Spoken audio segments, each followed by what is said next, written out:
पुढची बातमी आपण पाहणार आहोत। बातमी जालन्यातली आहे। जालन्यामध्ये भाजप स्वबळावर निवडणूक लढणार असल्याची माहिती भाजपचे आमदार बबनराव लोणीकर यांनी दिलेली आहे। भाजप आणि शिवसेना या दोन पक्षांमध्ये काही जागांसंदर्भात वाद असल्याने युती होणार नाही असं जवळपास स्पष्ट झालेलं आहे। भाजप 64 जागी निवडणूक लढवेल तर आठवलेंची आरपीआय 1 जागेवर निवडणूक लढणार असल्याचं लोणीकरांनी स्पष्ट केलेलं आहे।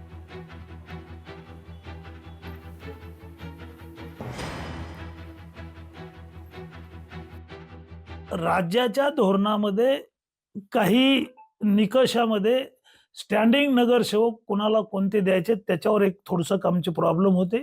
99% युती झाली होती, मात्र राज्याच्या धोरणात सूत्रामध्ये न बसल्यामुळं ही युती तुटलेली आहे। असं असलं तरी अर्जुनराव खोतकर साहेबांकडे मीटिंग झाली, दानवे साहेब आम्ही दोघे गेलो, मैत्रीपूर्ण निवडणूक करू। भारतीय जनता पक्षानं आता 64 जागेवर उमेदवार दिलेले आहेत आणि 1 जागा भारतीय जनता पक्षाच्या कोट्यातून ब्रह्मानंदजी चव्हाण, रामदासजी आठवले यांच्या गटाला दिलेली आहे। सगळ्या जागेवर आम्ही उमेदवार उभे केलेले आहेत।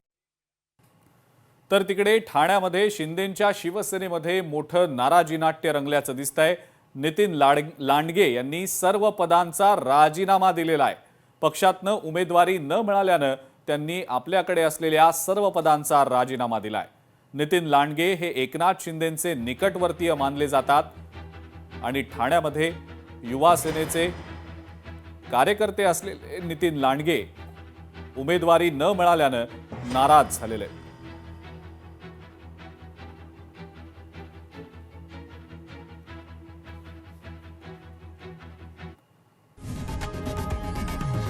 लोकशाही मराठी ऐका, पहा, जागरूक रहा।